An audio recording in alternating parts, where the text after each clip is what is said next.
The voice of the blockchain here, Satoshi's big cousin, cryptography's finest, Champagne Crypto. Thanks for tuning in. In our last video, we were discussing some of the ideas behind the EOS blockchain governance and the EOS constitution. We talked about the philosophy behind the blockchain, creating a meaningful blockchain constitution, and property rights being viewed as a peace treaty. These ideas are proposed by Dan Larimer here on this Steemit.com article that I'll have linked down below. It's titled How to Create a Meaningful Blockchain Constitution. Today we'll be talking a little bit more about it and how the Constitution here is being viewed as a contract that's voluntary, and they want it to be nonviolent. So it's an open offer, okay, to anyone willing to accept it. To participate in this dispute resolution, take reasonable, nonviolent actions to recognize and restore property rights. Dan is discussing here in this article, guys. If we want to create a free society with an honest dispute resolution and property right allocation, then we must take control of jurisdiction and choice of law, says Dan in this article. And he plans on doing this by our arbitration. Okay, we know that internationally recognized arbitration clause employ the maxim of equity, says Dan Larimer here on this post. So how would this constitution and how would the contracts that are being launched on the EOS blockchain be enforced? And how would you serve someone that you're in dispute with? So he talks more about that here in this post, serving people on the blockchain. If they didn't respond, what would happen? They would lose by default and a ruling can be made against the account. And he talks more about knowing your customer. Generally speaking, he says if you're doing business with someone that you should know who they are. Okay, this may be coming in conflict with those that are pseudo-anonymous.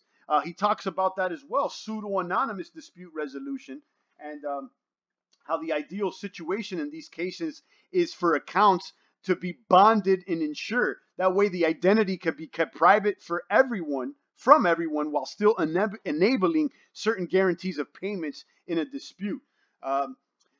He talks further about how the block producers can expel accounts in bad standings, how businesses can shun accounts, how these block producers work, and how this constitution, okay, and how the ideas behind it are different than what we have now. Specifically, how they are different, he says, is that all the parties are consenting without threat of violence. All the parties could explicitly agree to refrain from aggression and aim for logistical consistency, and a much larger part of your rights is governed logistically by code.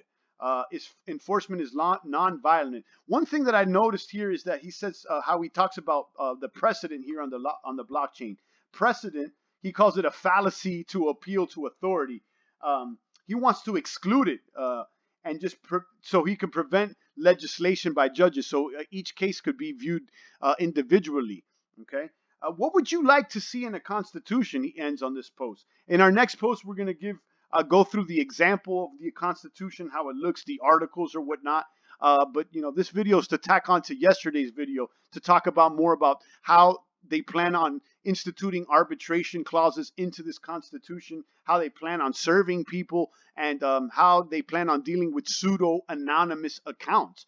Drop a comment below. I'm going to have everything linked down below, including the video we talked about yesterday, the video we posted yesterday, should I say, and let me know your thoughts. I think these are big, thought-provoking ideas, and there were some questions posed in the last videos that I found very important to be asked amongst the blockchain community, guys. Drop a comment below. It's the voice of the blockchain here, Satoshi's biggest cousin, cryptography's finest, Champagne Crypto. Thanks for tuning in.